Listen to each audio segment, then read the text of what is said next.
The other day, YouTuber ex-Army Paz and Laurence Fox rattled the cage of the woke comedian Jason Manford.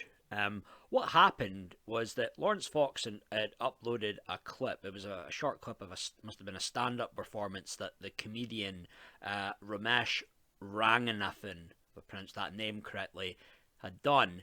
And it was about this whole campaign thing, this whole May thing, this campaign that the great mayor of London has launched, and it's about it's to do with urging men and boys to say mate to their friends as a way of challenging sexism and misogyny.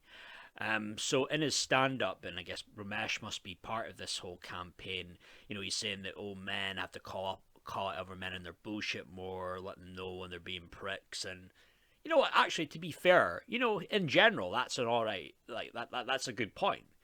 The only thing with that is that when you've got a city like London with the problems they have and all the knife crime, this putting all this effort and I imagine money into this type of campaign when you should be really the more important things like tackling knife crime of people getting stabbed to death.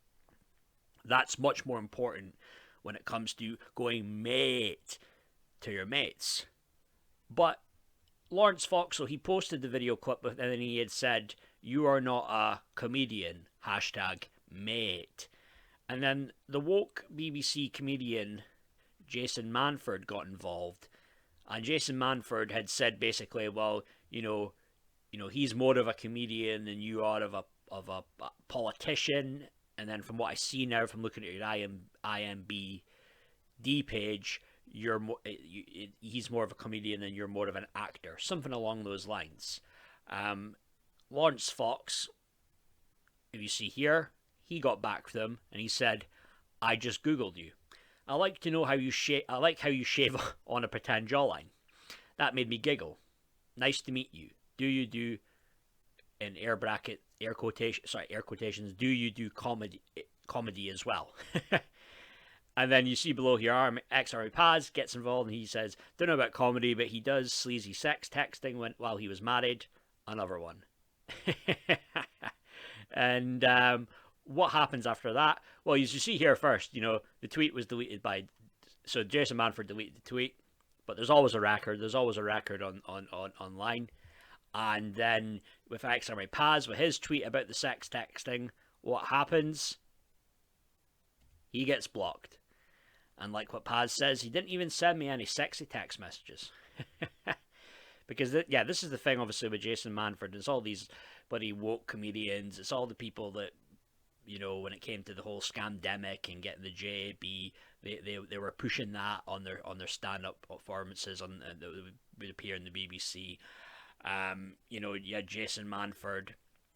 See this headline here. He had sleazy phone sex with fan just 5 weeks before marrying girlfriend last month. He had allegedly promised her to be a naughty boy before performing a solo sex act over the phone. Now, this was 5 years ago, but this was apparently just 5 weeks before marrying his wife. Crazy that, I mean, no one's perfect, but doing that on the phone with another bird, phone sex just before you're about to get married, that's fucking wrong. I mean, let's just tell it like it is. And it's not the first time he had been caught exposed doing this. He'd been exposed a couple of times before of this sexting, and I believe the one in 2013 that might have played a part in him being getting separated and ultimately divorced from his first wife. He has 4 kids with his first wife, and 2 kids with his second wife. And this Jason Manford here, you see here with the rainbow-coloured hat, gender receipt said, "Laurence Fox is def more of an LGBT ally than you. Here you are this year proudly standing in front of a flag that represents the destruction of women's rights, erasure of same-sex attraction, and mutilation of children. Hashtag mate." And I mean, this is obviously the thing now. I mean, there's all these different things now. There'll be the LGB Alliance, LGBT, maybe then just LGBTQ, but then you've got LGBTQ plus, and then I and A and added on, whatever, and all this stuff now. It's just gone way too far now, and yeah, but these are the things, these are the causes that these guys are going to get behind, because that's just part of the. You've got to tick all those woke inclusive boxes, especially when you're there working with the BBC. And I did see Jason Manford, that was what he was doing in the stand up when it came to the JAB. He was pushing that with the stuff and lockdowns and that. And yeah, okay, he praised the NHS workers, which is all fine, but he knew what he was doing when he was posting all that stuff. We don't know what to say posting, but we're talking about that stuff in the stand ups on the BBC. Um, this is what they'll do. I'm sure if climate change is going to be the next scamdemic, he'll be pushing stuff and making jokes about climate change, and making us feel bad, and playing a part of all the fear mongering that will go on, but try to be funny about it. And you had Russell Brand. I mean, he was saying, buddy, if you don't get the JAB, you're an idiot. Who else said that? Tony Blair. So something seriously not right when these woke comedians are saying the same things, the exact same things that like a prime minister that got us into an illegal war is also saying, and they're saying these things verbatim.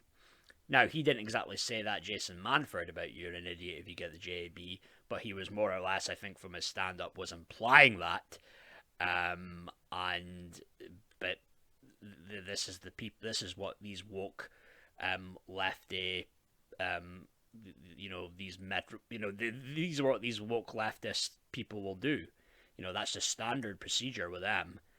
And surprise, surprise. I mean, what happens? Jason Manford, he comes running to his, of another woke elitist buddy. He comes to run into his aid, and then later on deletes the tweet. And then he couldn't handle the truth. Paz telling it like it is about how he got caught. Sexton. Before he was about to get married. Or while he was married, sorry, because it was the first time he was married. He got caught, and that probably played a part in the breakdown of his first marriage. He couldn't handle that. He blocks Paz. Apparently, he was blocking a lot of other people on Twitter as well. So it's like, what?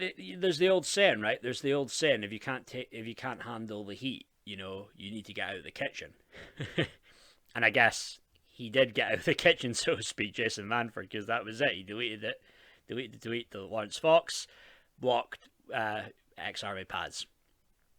Typical, right? Just typical. Oh, so typical. And I think he's been blocking a lot of other people as well.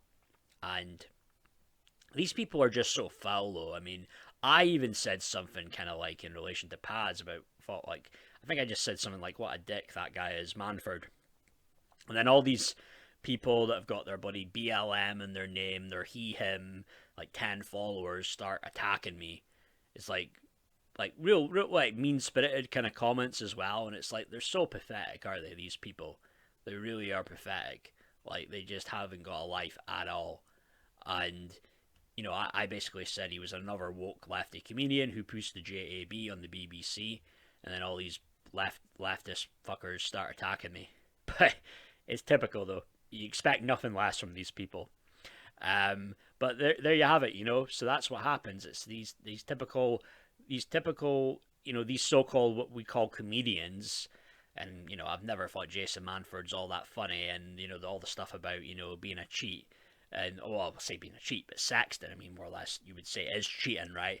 And he wants to portray himself as this happy chappy down to earth northerner, but again, I think he's kind of exposed himself to be a bit of a dick. This guy overall, though, yeah, he's a twat.